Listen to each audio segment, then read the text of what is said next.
KG Space, a platform of inspiration where we produce content to feed your mind, body, and soul. I'm your host, KG. KG Space, KG Space, KG Space, KG Space, mind, KG Space, body, KG Space, soul, KG Space. Yeah. 3, 2, 1. Welcome to KG Space, a platform of inspiration where we produce content to feed your mind, your body, and your soul. I'm your host, KG. All right, today, our guests are always special guests. However, this is at the top of the pile. I'm going to introduce you to someone who is very special to me. He's been a mentor. He's been my friend. He's been a lot of stuff to me. So anybody that comes to visit me, I make sure they see my mentor, Captain Howell. How you doing, Captain Howell? I'm doing real good there, young man. How you doing? I'm doing great. Yeah. Before we get into it, let me tell them a little bit about how. See, I met Captain Howell in corrections. I met him in 1999. Shout out to Jeff Hill. Jeff Hill was my ex-wife's first cousin's husband, and I got promoted to sergeant. He introduced me to Captain Howell, and he said, "Take care of KG," and you did that. Well, thank you very much. You did that, and I appreciate you for that. Yeah. And so let's get into. I want to know what it is.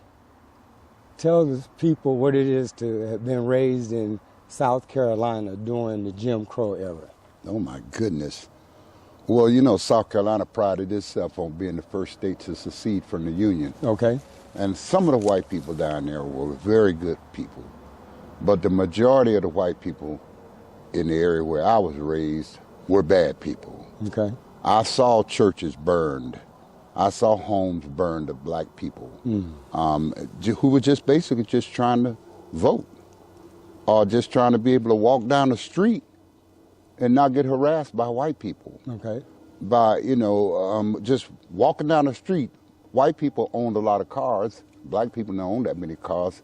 And we would get spit at, rocks thrown at us, bottles of water thrown at us, long before 1964.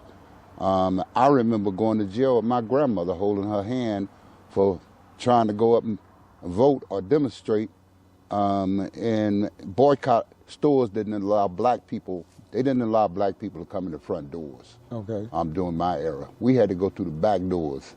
That's how alleys came to be. Okay. Black people had to go to the back doors in order to buy clothes, shoes, and most household goods. However, the grocery stores, you could go in the front door, and my grandfather and other black farmers provided the fruits and the vegetables and a lot of other essential goods, fresh produce, to the Winn-Dixie and the A&P. At that time, my grandfather didn't own a car. We drove our produce to the grocery stores in the back on horse-drawn buggies. So he raised produce, right? Yes, we raised produce. We raised cotton, peaches, pecans of all sizes. A pecan, did you know there's pecans that little, and then there are pecans that long? And he raised all kinds of those, as well as pear trees. Okay, let's segue into the bartering system. I remember you telling me about. We didn't have a lot of money. Right. And blacks would give each other, say, if I wanted a dozen eggs, that person would give us, say, a block of cheese, or give us some other types of goods for those goods that we gave them. Okay. And that's the way the barter system worked in the black community, because a lot of blacks didn't have jobs that earned money. And you got to remember, $1 went a long way back then. I remember having to work in the fields, pick 100 pound of cotton, get $3. Initially, it was $2, and I remember when it went to $3. So you actually picked cotton? Oh, I picked cotton, man. I was very good. I could pick a lot of cotton. I was so good, I could pick up 200 pound of cotton by the time I was 9 years old. But my grandfather wouldn't let us pick none of. We had to pick out my grandfather's cotton before we could pick Mr. Charlie's cotton. That's what they call racist white people where I come from, Mr. Charlie. Yes. But you notice Mr. was in front of it, but Charlie was always considered, a negative phrase in the black community. rather than call him a racist name, we just used the word Mr. Charlie, you know, and that meant watch out for that white guy, because he ain't no good. He gonna do you in. I remember it being so bad that when little black kids would go to the store in my neighborhood, white people, and especially young white teenage boys, would shoot fireworks at us. They don't make these types of fireworks no more, called cherry bomb and M80s, but they put them in slingshots and shoot them at the little black kids, and we'd have to run from them. And you have to get off the sidewalk as well. Well, right? yeah, when white people walk down the sidewalk, I remember having to get off the sidewalk and walk in the street. And that's when black people wore spats around their pants legs and over their shoe tops so they didn't get mud, because back then the streets weren't all paved. They were still dirt roads, okay, even on Main Street. I remember when they paved Main Street in the little town I was raised in. Gaffney, right? Gaffney, South Carolina. All right. And when my grandparents died, my health began with my aunt, who was very abusive sexually and emotionally. She attempted to sexually abuse me. I just didn't allow it, because my penis couldn't get hard, you know, knowing that I was going to have sex with my aunt. Oh, my goodness. You know, that I've always felt like was real crazy, and it was incest. And I love reading the encyclopedias, and that's when how I learned about incest and how it was wrong. My brother, on the other hand, he was 11 months younger than me. He participated in it. You know, he had sex with her. And when I would confront him and say, hey, man, are you actually having sex with her? He would say, no, we ain't having no sex. And then he would go tell her what I asked, and she would wake me up in the morning and beat me butt naked, because I didn't sleep with no clothes on, or she would throw water on me to wake me up. Oh, so you telling me, so coming up in Jim Crow, so you're dealing with the white dealing racist with the white racist white people, and then at home dealing with the brutality of a woman. And she had 4 daughters, and her 4 daughters masked themselves right up to her. They were just like her in terms of their abuse, but they didn't physically abuse me or sexually abuse me like she did. In fact, one of them used to jack her up for beating me the way she did. Okay. And Mom was terrible. You know, she would go to church on Sunday, pray, shout, carry on, and then get home and say, you were asleep in church. And I said, no, I wasn't. You sassing me, boy? And I said, no, I'm not sassing you, but I didn't go to sleep. Oh, you calling me a liar? Well, no, then you were asleep. You know what? Get in the room. Get in the room meant to her, go in the room, take off all your clothes, and then she would come in there and take her clothes off like she's a stripper in front of me. Here I am, 13, 14-year-old, and this woman is taking her clothes off like that. So don't think that sexual abuse happens only in certain places, because it happened to me. Yes. By my own aunt, you know, who sexually and physically abused me. She would beat me so bad sometimes she would leave blood coming out my back, and I would put my shirt on and go to school, and my teachers would see the blood out of my shirt, make me take my shirt off in the nurse's office. And when I tell them what happened, they would call the police would go over there. As a matter of fact, the police went to our house so often that my aunt started having sex with one of the only 2 black polices in the town. Wow. To wherein one day he walked up to me and said, Miss Ross wants me to beat you. And I go, what? She wants me to beat you because she thinks that her beating you ain't getting through to you. She need a man to beat you. And I told that cop, you put your hands on me, I will physically hurt you. I will kill you, as a matter of fact, dude. I'm not afraid of you. Ain't no man ever put his hands on me to beat me, and you ain't about to start. That background, I know you've shared with me, that was a motivation for you to get in your education going to college. Yeah. Right? Yeah. So let's segue into that and what that led into your Black Panther background. Well, the day on to college for me, according to my aunt would say, I got a 6th grade education and I'm doing real good. And I'd say, well, Aunt Winnie, you're not doing that good if you cleaning a white woman's house and cleaning her toilets, making $3 a day. And, well, I got 3, 4 houses I do. Well, you're making $9 a day. Okay, because you got 3 houses. I don't want to do that the rest of my life, Aunt Winnie. I want to do something different. And she said, well, you dumb. You ain't got no money. And I ain't paying for you to go to no college. And you going to go down to that mill and make $125 a week, because that's what they're paying now. and give me that money because I need it. You know, and my idea was, wait a minute, hold on. I don't feel like I should support you the rest of my life. I'm not your slave, you know? Right. And she would constantly tell me, your daddy ain't never did nothing for you. I did it all. And I'm thinking, well, what did you do for me except be in the house that you had to be in, and you were told if you didn't take care of us in this house, you couldn't live here. Because after all, she was living in a 3-room, quote-unquote, shotgun house. And the big house where we lived, and it was called a big house, had 6 rooms and an extra room off to the side, and eventually we even got an inside toilet. Because we used to have to do our business out in a outhouse. Wow. And when the outhouse got so big, got so full, we had to pick that outhouse up, me and my brother, and move it over maybe 15 or 20 feet from there, throw lime on that, and then cover all that fecal matter up, you know. But when she moved in, she brought her daughters and their grandkids all together and all at the same time. So me and my brother had to live out on the back porch. What happened with Mom? Well, my mom died when I was 11 months old. Oh, okay. And my father was an alcoholic. Okay. Having returned from the Second World War, he became an alcoholic. Okay. Him nor his brothers drank any alcohol until they went overseas and fought against Hitler and the Germans all over Europe. But when she died, my father hung on to us for maybe a year and a half, 2 years. He couldn't deal with it, so his brother, who was also living in New York with him, around the corner from him, asked his parents, their parents, to come up and pick us up, my grandparents, and took us to South Carolina. But I was old enough to remember the bus ride down to South Carolina and having to get up at a certain point and go all the way to the back of the bus. Because down south, once you cross the Mason-Dixon line, all black people had to get up and sit on the last 6 rows in the back, very back of the bus. That's that Jim Crow. Yeah, and back then, the buses, they didn't care nothing about no pollution or anything, and that's where all the fumes came up from the bus engine in the very back. And blacks weren't allowed to go in a lot of the restaurants when the bus driver stopped, so black people always packed their lunch or packed food on the bus. In fact, some black people even sold food on the bus to even whites. Whites would buy the food from the blacks on the bus. Wow. You know, fried chicken, you name it, black people had it. Okay.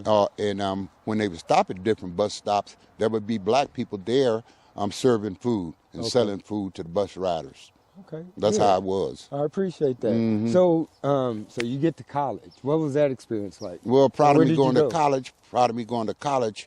I was a Black Panther Party member, and back then, only you know, one of the ways you became a Black Panther Party member was just subscribe to the newspaper, and then when they had fundraisers, you know, send you 10 or 15 cents a quarter to them, you know, and. What drew you to the Black Panther Party? Well, I saw a lot of Rastafarians, and the Black Panther Party was the only newspaper that was written by blacks and that talked about black news, the lynchings that were going on all over the place.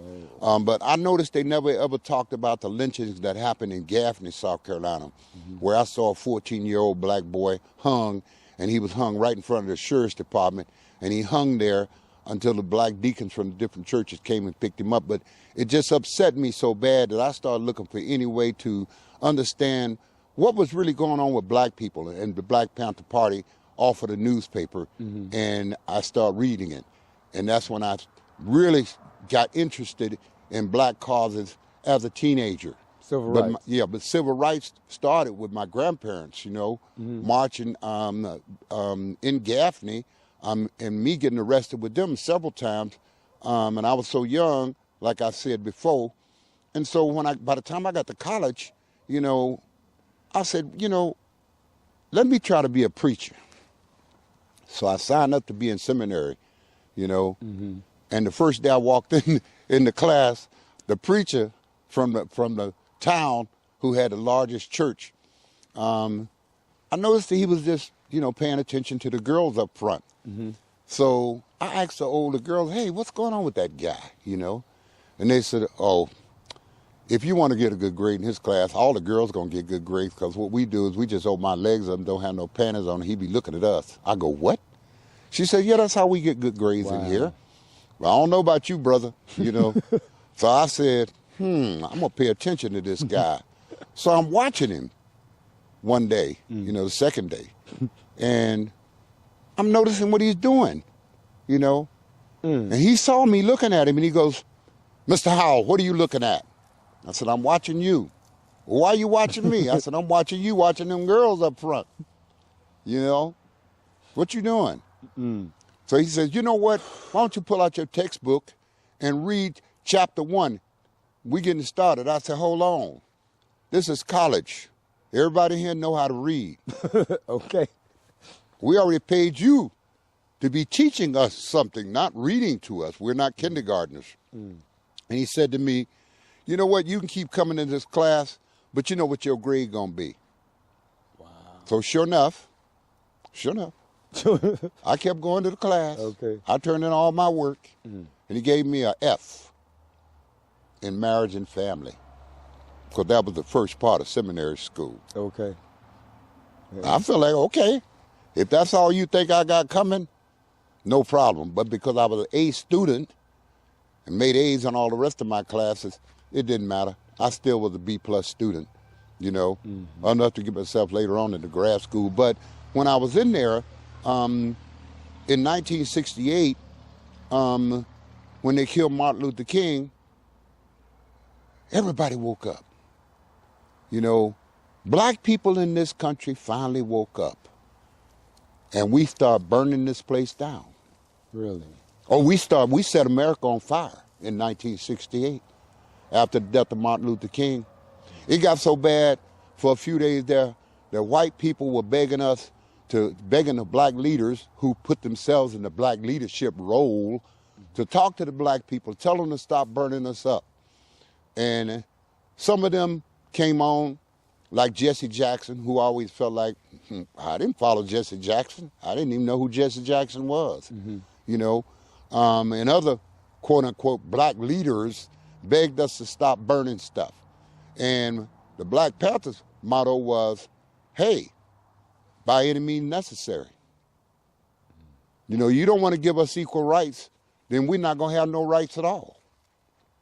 We'll burn it down before we allow you to kill us off and not give us our rights. Because we have a right to exist. We have a right to vote. We have a right to walk down the street and not be threatened with death by racist white people. Yes. Let's just be real. You can see it today. How many white people are calling black people out more so now than ever in the history after the civil rights movement came through. And they're trying to take all those rights away. Right. So what happened? The country was on fire. What calmed it down? What calmed it down was we felt like we had burned enough. And we got our rights given to us fully. How? Affirmative action? Not only just affirmative action, okay, but the president who was in office. And they were not hiring any. They weren't hiring any black police. They weren't hiring any sheriffs. They weren't hiring any black firemen or any of that. And so we had to fight for our rights, man. And they promised us that they would give us 1 out of every 10 jobs that the federal government or the state government had anything to do with it. And it had to do with the amount of taxes that black people were paying. Because we made up 10% of the country, they promised us 1 job out of every 10 in federal and state jobs that came into being. And that's why that whole term of a token nigger came into play. We didn't like it, but that's what white people would say to us. Here you got a black man who's got a master's, a PhD, a college student, graduate, being called a nothing by a white kid who didn't quite finish high school, may not even finish high school, but he'll get the job before a college-educated black man get it. Because that was the nepotism that white people were doing back then. Blacks, we couldn't get no regular jobs. You didn't see blacks doing a lot of different things. Now, don't get me wrong. We had black undertakers. We had 1 or 2 black doctors, a few secretaries, nurses. But the hospitals were segregated prior to 1964. Until when Lyndon Johnson passed the Civil Rights Bill But there was so much blowback and pushback from it from white people that Johnson said, I'm not putting up with it no more. And he didn't run for a second term. Okay, so we get affirmative action and we start getting progress? The only progress we got were a few jobs in law enforcement, a few jobs in state government, federal government, but we were still not in a position to help black people. We didn't get to sit on hiring panels. We didn't get to sit on, we didn't get promoted equitably like the white kids did or the white people did, on those jobs, and just when we're getting ready to sense that we might be getting ahead, there's always some law to come back to push us back, pull us back down, that racist white people come up with. It's not me. It's not you. It's not the cameraman. It's racist white people that pass these laws. And I don't understand how they can get away with that kind of stuff, but they do. Right. So that's affirmative action. So you went to monastery school. For some reason, you didn't pursue that. No. You were led to Rastafarianism. Yes. So what's that? Well, I got into being a Rastafarian when I got out of got out of seminary school because I read in the Bible and I knew in the Bible that God had said, if you're going to be a holy man, you're to be in my image. Yes. You're not to be in the image of a man or a woman. You're to live in my image. And that fit right down on how I felt about God and what God was all about. God didn't have one name. God could be named Yahweh, Jehovah, Allah, Buddha. Whatever your God is named, that's God to you. That's just a name. But God is within your heart. It's in your heart and in your mind. It's doing the right thing by other people, The whole 10 Commandments, or say, do unto others as you would have them do unto you. Right. Why would you treat this person bad when you wouldn't want to get treated bad? God lives within all of us. It's just, do you want to recognize him or not? That was the teaching. And that was the essence of being a Rasta. Oh, okay. That was in the essence of being a Rasta. However, a warrior for God has dreadlocks. When you are a true warrior of God, inside, you don't change your personal outward appearance if you black. And you got that gene that will cause your hair to grow into dreadlocks. And since black people come in all shades, it tickled me when I hear people go, I know a white man with dreadlocks. No, you don't know a white man with dreadlocks. You know a light-skinned black man with dreadlocks because the DNA in his gene affected his hair to where it was able to kink up. There's no such thing as white people. That's what I try to preach to people. There's no such thing as white people. You can take any man anywhere in the world and you will find a black DNA in his system. Okay. I wonder what Hitler would have thought about that. Okay, we're still Rastafarian. Well, Rasta, that's what Rasta's about, spreading the word. That's part of it. The red represents the blood that black people shed in our struggle to be free. Yes. The green is for the land that was stolen by racist white people, especially in the South, from black people after Reconstruction, and we were able to get some land. Well, my grandfather never got 40 acres and a mule. I don't know too many black people that got 40 acres and a mule, okay? So then you look at the gold. That's the money that was stolen, the wealth, okay? And the black is for the color of the people that were oppressed more than the lighter skinned and super white skinned or lighter skinned black people. Yes. Okay? That's what the colors stand for. Nothing else. It tickles me how people can sit back and say, well, you grow dreads by putting this in it. You got to put this in it. No, that's not the way you grow dreadlocks.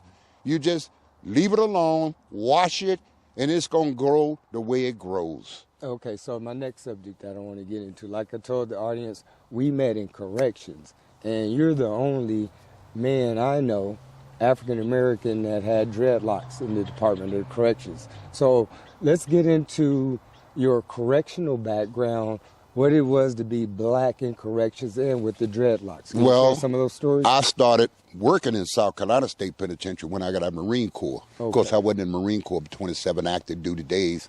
I went in the Marine Corps to fly that SR-71 Blackbird, of which a lot of people don't know. But they told me, well, you got sickle cell anemia trait, so you can't do that. Oh, wow. But when I got out of there, I started working for the Department of Corrections, South Carolina State Penitentiary.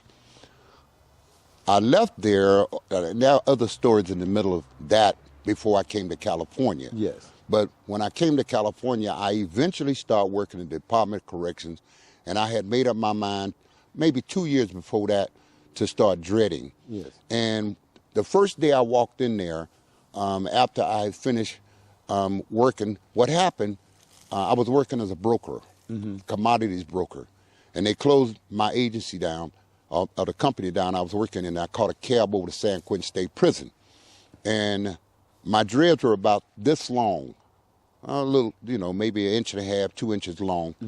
And I had a skull cap on, So the warden gave me a tour, said, we need you. We need all the people we can get because we have many staff members walking out of here because they're scared. Are you scared to work in prison? I said, no. I've been a deputy sheriff in San Francisco, worked in South Carolina State Penitentiary, social worker by profession. I wasn't scared of nothing, But my first day in there after the academy, I'm walking across the upper yard of San Quentin State Prison, and it had a tin roof over the top of it. And I had my hat off, and my dreads, of course, was showing. And these black guys were all leaning up on the wall like this. They going to a James Brown concert. And one of the black guys yelled out, "Hey, motherfucker, you embarrassing the brothers up in this motherfucker with your crop like that. You need to do something with that hair, boy." And I went, whoa. And I stopped and looking around, and I noticed how, about 150, 120 black guys lined up on the wall, and they all lined up like this, and they had their jackets hanging across, they had the Jesus Christ hairstyle. And I stopped dead in my tracks, and I turned, and I yelled as loud as I could. Whichever one of you wannabe white women said that to me as a true black man, just because you want to be a white woman is not my concern. But never disrespect the honorable Rasta black man. You got me? The yard fell out. The rest of the inmates on the yard fell out, rolling, laughing. The staff up there started laughing, hollering and screaming. None of them said one word. But I noticed the next day when I came to work, over 50% of them same guys had cut their hair off. What? And now I'm being escorted across the yard by these black guys saying, "Hey, man, how'd you get your hair like that? What's that about?" And I told them, "I'm a Rastafarian." And they said, "What's that?" I said, "Well, tell the librarian, since I don't have time to explain it to you, to get some books on Rastafarianism in the library, and y'all can read about it." Of course, they never did. So as I'm working on the different tiers and on the gun rails and stuff, oh, by the way, I worked every single position there was to work in San Quentin as an officer, because I was a part-time officer. I would talk to the inmates, especially from the gun rails, about what my beliefs in about being a Rasta, and that was doing the right thing. You just start talking to them? I just started talking to them. They would ask me. They asked me, how'd you do it? Just wash it, leave it alone, and it'll grow like that. And so pretty soon word got around, hey, that guy there's pretty cool. Howell's cool. He talked to us. Because back then the staff didn't talk to the inmates. My idea was, how you gonna learn anything you don't talk to the inmates? They knew who got the dope. They knew who bringing the drugs in. That's right. They know who fucking who. I learned that in South Carolina. Well, I learned that as a social worker. And by me being a social worker by profession, like I said, because I went to grad school to do that, I would talk to people. There's nothing wrong with talking to an inmate. He's a human being. Everybody like to be listened to. Inmates are no different. They are human beings. I don't care what you're in jail for. You still a human being. Right. So I had a staff member walk up to me and say, shortly after that, what you doing with them rat titties on your head? I went, what? And I turned, it was a female. I said, you know what? Fuck you, nasty, stinky bitch. Oh, my God. Don't you ever approach me like that. Well, you can't curse me out like that. Well, you insulted me. I'm going to insult you back. Wow. I do unto others as they do unto me. Yes, sir. You disrespect me, I'm going to disrespect you back. You hit me, I'm going to beat you down. You try to shoot me, I'm going to get my gun out quicker than you and shoot you. That's the way it goes. Yes, sir. I treat you like you treat me. You respect me, I respect you. You disrespect me, I'm going to disrespect you back. Why should you be allowed to do me and not expect anything back? There's a saying, you open a can of worms, might be some snakes in there that's going to come out and bite you. Well, I'm that snake. Right, so you have dreadlocks in your career, and Yes. at some point there became a grooming standard. Oh, right? yes, came So grooming how were standard. you able to keep your dreadlocks and we started a grooming standard? Back then, on your application, they asked you, what is your religion? I wrote down Rastafarian. And people said, well, what is a Rastafarian? I'm not in here to educate you. Why should I educate you? You want to know what a Rastafarian is, you need to read it. Well, you know, Rastafarians smoke weed. Wait a minute, hold on. Are you questioning me about my sacraments? That could be religious harassment. Say it again, I'll write you up for religious harassment, person. Men and women, I would say that too. They backed off. Right. Because they didn't want to lose their job behind religious harassment. Yeah, I smoke a joint every motherfucking day I worked in the jailhouse. Wow. Coming and going. I know you was gonna I get it just all took up. care of myself by doing it. I didn't go in there loaded to a point where I didn't know what I was doing. I would put cologne on, brush my teeth, do all that, you know, because I'm not going to flaunt it. But I used to have inmates say, you know what, Howell, we know you loaded. And I would tease them and say, hey, back up, man. I don't want you to get loaded from the fumes. I don't want to blow nothing on you, man. Back up. And they bust up laughing. So tell me some of your methods of your relationship with inmates, how you got information and how they came off with other staff. Oh, staff couldn't stand me getting information from inmates. But, for instance, you'd have a problem on the yard. Well, why would you deal with the minions when you got access to the shot callers? And I had better access when I became a captain. But I do it anyway. I had staff members try very hard to write me up for talking to inmates. Or, you know, tell me straight out, I don't want you talking to inmates. And I would tell them, get out of my face. An officer telling a captain? Yes, officers would actually tell me. Wow. You know, and I would say, Captain, CO, get out. No, why'd they have a problem with you talking to inmates? Because they felt like the inmate didn't tell them, so they didn't have no right to tell me. But they don't talk to them anyway. Of course not. So therefore we don't have Exactly. But anyway, let me tell you how you do a shot caller. Okay. Let me give you education about working in jailhouse when you get into the position. You call a shot caller in when there's a problem on the yard. But the hardcore ones, ones you ain't never talked to before, you get their file, look up their significant others, people of contact. Usually it's their mamas. Yes. So you call the mother up and you tell the mother, hey, my name is Captain Howell. I got a problem on my yard. Your son is the shot caller, but I want you to just listen how this interview gonna go between him and I. Because he could save a life, ma'am. He could really save an inmate's life. But I'm gonna give you this phone call, you know, free of charge, so you can just talk to him and keep up. But I want you to see how your son act in prison.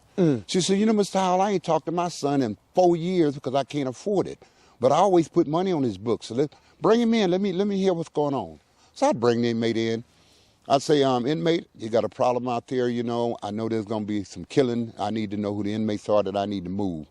You the shot caller, just tell me the names. You know, I'm going to interview a bunch of other inmates so it don't look like you're the only one telling me. But I need to know who I need to move to settle this issue. The inmate, you know, Howell, I ain't in here for snitching. I ain't telling you nothing. And his mother would go, Johnny, you better tell Captain Howell whatever he want to know. He put my That man gave me a phone call to you, and you know who gonna get killed in there. You better tell him who it is. I ain't put no money on your books. You should see the inmates' faces. I used to love it. He tell you what you want. They tell me the thing I wanted to know. That's how you deal with a shot caller. Okay? And then, so you get the information, how you take that back to staff. How'd that go? Oh, the staff would say, how'd you know that, Howell? I'd say, well, I got it from the inmates. One inmate? No, several. Don't you remember we interviewed all the inmates in this unit? Well, they didn't tell us nothing. Did you talk to any of them? Well, no. Well, why didn't you interview inmates? Well, that's not my job. Whose job is it? Well, it ain't mine. It's the counselor's job. Oh, okay. Well, then why are you in here messing with me instead of going and talking to the counselors? Well, they won't tell us, and neither will I. You know what, staff members? Y'all need to leave and go back to your assignments. Matter of fact, 8 of them got together and went up to the warden's office complaining about me. Warden called me up. You know you got staff members out there mad at you because you're talking to the inmates. I said, did any of them write it up? Well, no, they didn't want to put it on paper. Well, then it didn't happen. Have a nice day, Warden. And I'd walk out. If it isn't written, because if it ain't written in the jailhouse, it didn't happen. If they ain't man enough to confront me and listen to what I'm telling them, I'm not a kid. What you gonna do, spank me up in here? Warden? So you had a black captain talking to black inmates and staff didn't like it. Black, white, and Mexicans. But if there was a white captain talking to a white inmate, you think that would have been a problem? Oh, no, it wouldn't have been a problem at all. Wouldn't have been a problem at all. Right. It was just me as a black man talking to the inmates they didn't like. Because I would say 60% of white staff members that work in prison are racist. And that's what leads to a lot of violence on inmates by some of these heavy-handed, racist correctional staff members. Now, I won't say that it's that many. I'll say 40% of them, okay, are very racist. And I'm not going to bite my tongue on it. I'm not going to play with it because I experienced it myself. Right. I've seen it. And so let me segue to this. I was speaking to a gentleman. I told him about my correctional background and whatever, and he was talking about the history of corrections, and I explained to him about there's a need to have black staff in prison because you need someone that relates to the culture. That doesn't mean we have to be friends and there's a line, but there is a role. So let's get into that. Well, you got to understand give this. an examples. A few of those blacks will go over with the whites in order to get along. Mm-hmm. So, you know, you got to have a strong black person with a strong personality to stand up to that and say, I'm not going to be like you. I'm not going to beat inmates down just because I can. You're going to do the right thing. And you do the right thing. And doing the right thing is so easy. Yes, it is so easy, okay? But, you know, you need the involvement of staff members from a variety of races. You can't just have one race. Look what happened in Attica. That's why the Attica riots happened, because they didn't have no people up in that area that could read Puerto Rican or you know, couldn't read Spanish, well, basic Puerto Rican. Right. And there was a culture. It's a cultural thing. And a lot of white people who don't associate with blacks could never, ever begin to understand what that's about because they stick with their own color. You know, you got light skin, you stick with the light skins. You got black skin, you're expected to stay over there with the black people by some of these white people. Yeah. Not all white people are like that by no means, thank God, okay? Thank God. We're talking about white supremacists and racists. Yes. Not all white and people. They are abound. Trust me, okay? Anyway, I'm getting tired, fellas. Okay, we'll cut it off there. Thank you. Yeah, yeah. So that's our show for now. Peace. Rose of the gang. Welcome to KG's Place, a platform of inspiration where we produce content to feed your mind, body, and soul. I'm your host, KG.